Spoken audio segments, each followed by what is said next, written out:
Hi, John. How are you? It's great to see you today. I'm doing great. Thanks you. And good to see you as well. Hey, thanks for making the time. We've kicked off the Annex Cloud Market Mover series to be proactive and really get out there with a lot of influencers, a lot of market strategists, analysts to talk more about how are we going to get through some of the challenges. And God knows we've had our fair share of challenges in 2020. What are the things that we should highlight? What are the insights we should talk about related to customer retention and customer experience? And these are the things we just want to get out there and let people know, hey, we're mindful of these things. We've been able to, strategize about these opportunities and provide some insight to brands and manufacturers and retailers. That's the beauty of this. So this is the point of us coming together and making this happen. Yep. Okay, good. Cool. So let's kick it off. Let's talk about kind of a current market trend that we're seeing in 2020. Obviously, Q2 was not good. We saw that the U.S. economy actually contracted at almost 33%. That's the worst ever in Q2. The employment issue, of course, 30 million plus. Almost half of all U.S. adults are not employed. So there's a lot of constraints and challenges tied to disposable income.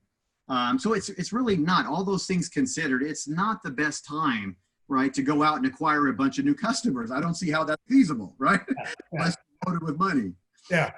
Well, yeah, I mean, this is not exactly the time to acquire unless you're one of those essential businesses where, just because of the conditions. And I think that's one of the things that's really different about this recession than maybe some of the other ones. I mean, beyond the fact that it's the worst we've had for our lifetime, right. But it's very different in what caused it. I mean, there was something else external. It wasn't an economic factor that caused what we're going through. It was something else that led the economic factor.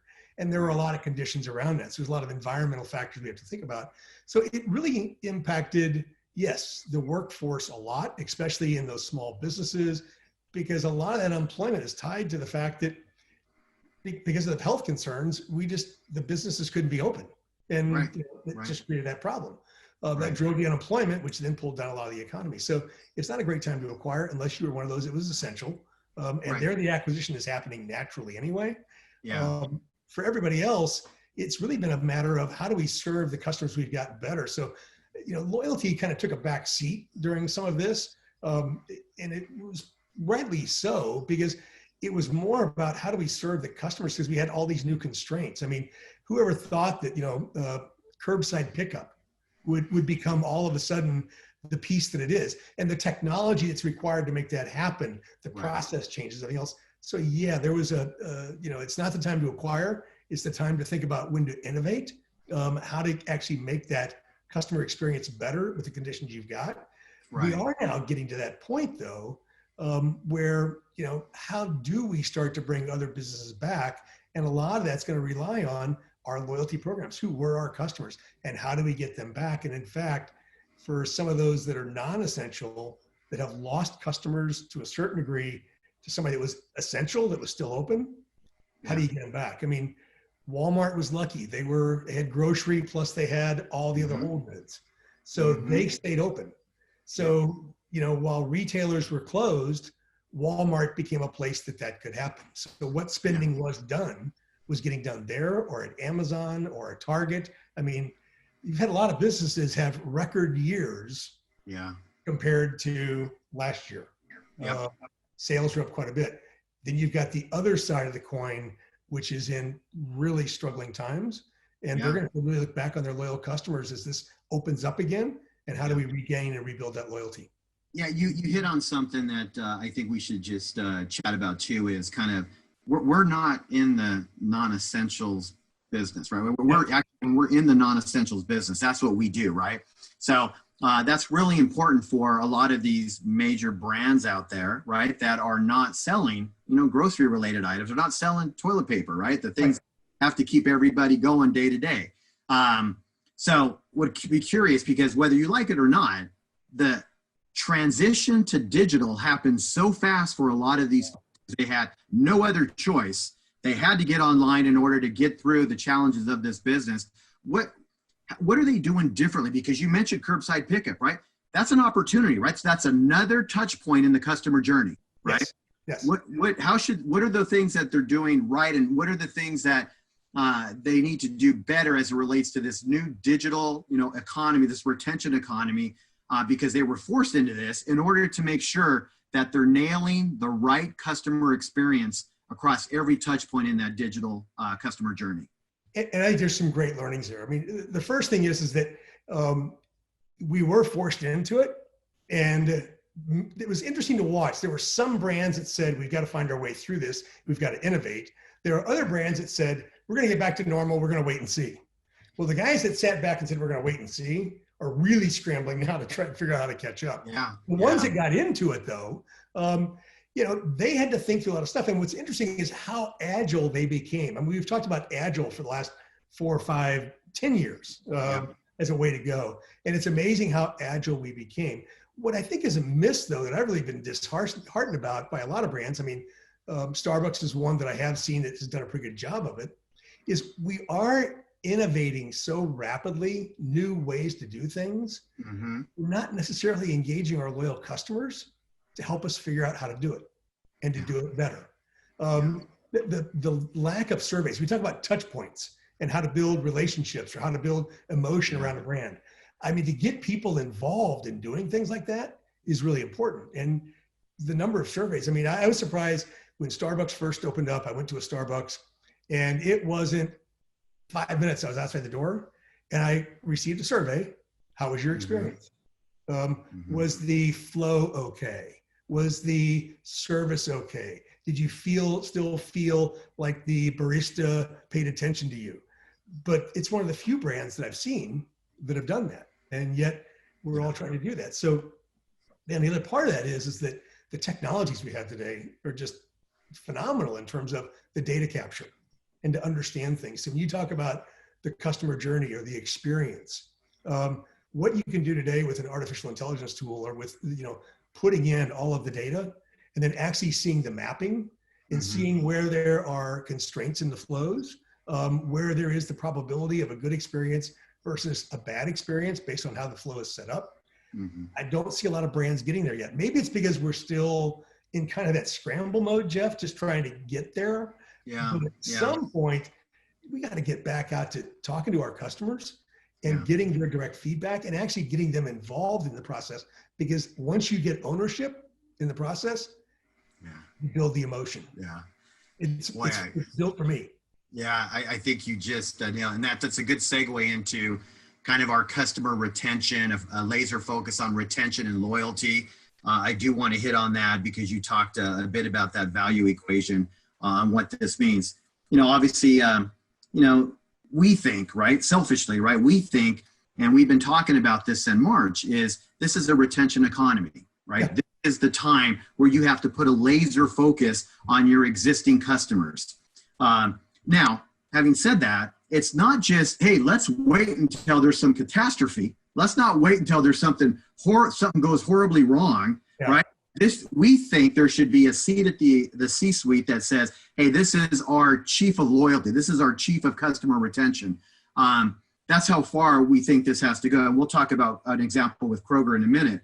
But I wanted to get your thoughts on, is this a bit of a wake-up call for brands and manufacturers that should be thinking about customer retention in a brand new light? Obviously, we understand acquisition gets all the headlines, right? But we're convinced that customer retention actually pays the bills, right? When you think through it, what that means, right? So I wanted to get your thought on, we think this is a bit of a wake-up call. We think this is a lot of an opportunity for businesses to do much more with customer retention and really elevate it as a strategic focus within the company. And I wanted to get your thoughts on that, given you've been doing this a long time like us, and I wanted to make sure people have the perspective. Yeah, it's interesting that I have been doing this for a long time. And it's always interesting to me, the ebb and flow of loyalty over the decades, okay? Like, it's important, it's not important. It's transactional, it's emotional, it's this, it's that. At the end of the day, I think what we all know is that a relationship with the customer has value, okay? And it has value that can help drive the business.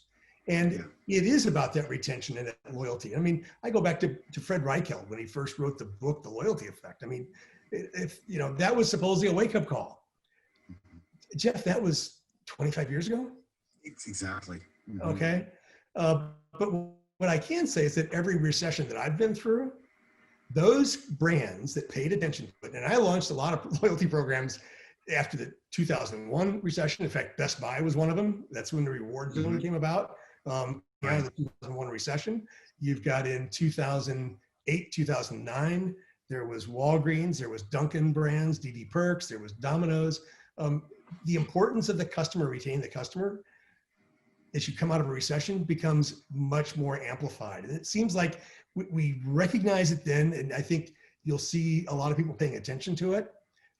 Those brands that really hone in on it though, and really understand it, they've been there forever. And if you look at studies by McKinsey or Bain, those companies that are more loyalty focused, or what I, you know, the broader umbrella of customer centric approach, they consistently outperform over a period of time those brands that aren't.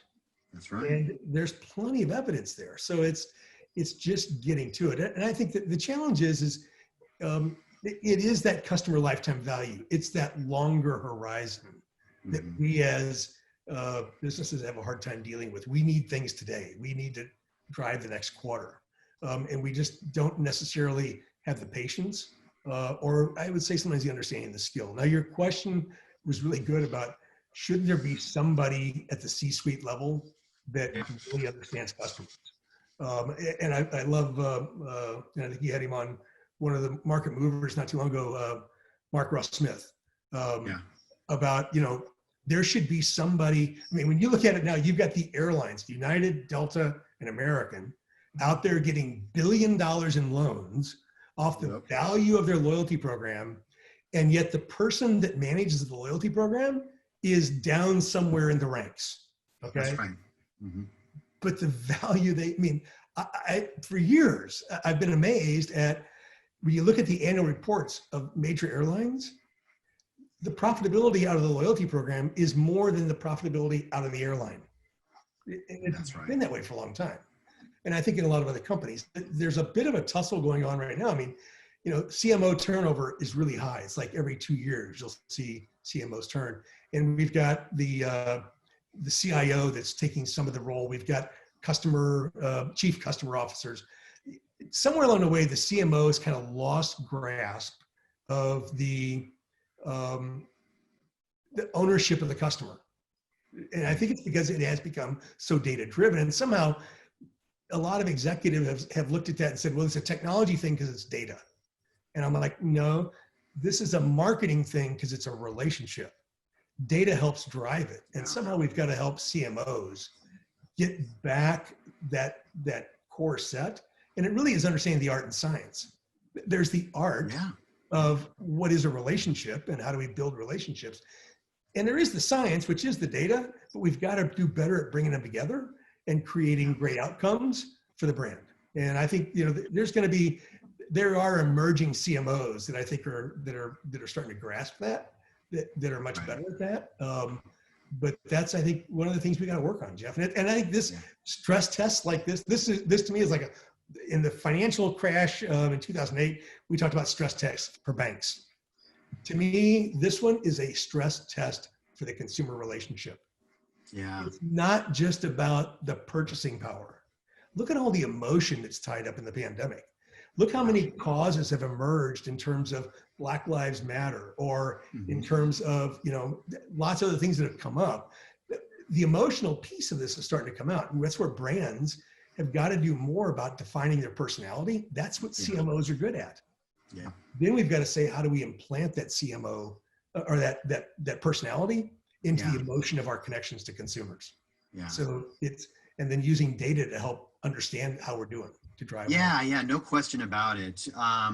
Couple of quick call outs for you. In 2008, the last major big global recession that took place hit hard here in the US.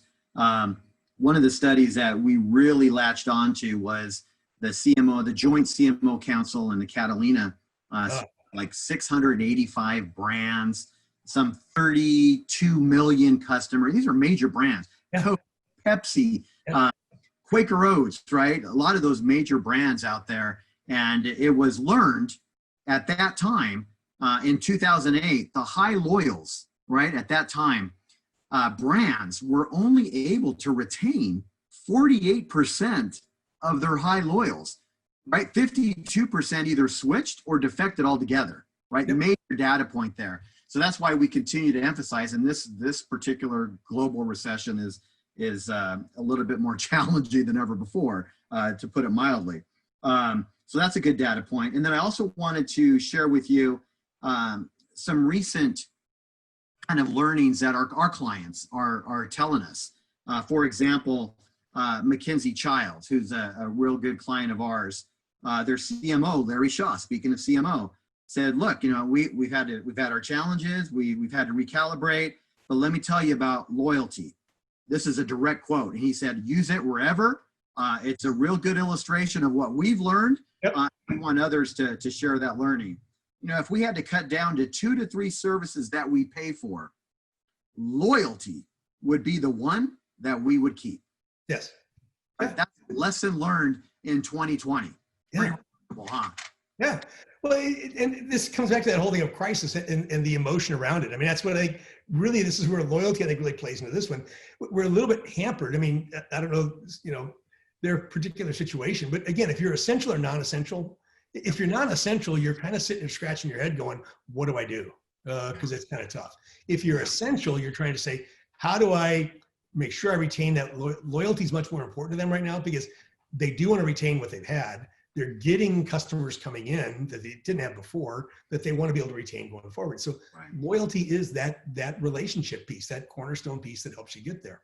I think as we see this start to unfold and we get better control of the pandemic and more things open up and we get more economy flowing again, loyalty will be the big thing. I mean, historically, when I've looked at it, and I think the Catalina study you brought up is really interesting, because every recession I've been through, two things that came out very clearly for me was where I had a client that had a strong loyalty program and that had a strong accrual mechanism in their program. In other words, there was points or a promotional currency that's nights and stays or whatever that grew.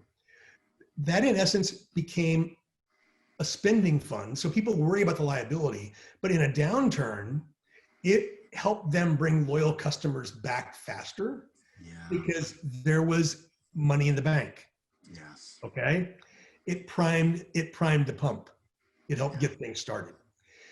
On the other side of it, where there wasn't that, what you saw is a lot of price sensitivity because the economy has constrained and people are trying to make more of their dollars.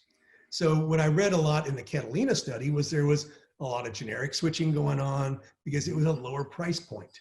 Okay. That's right. I hate to say this, but in some respects, grocers have not done a great job overall with loyalty. I mean, there's some that are doing it, but it's still very much in the moment from a economic value prop.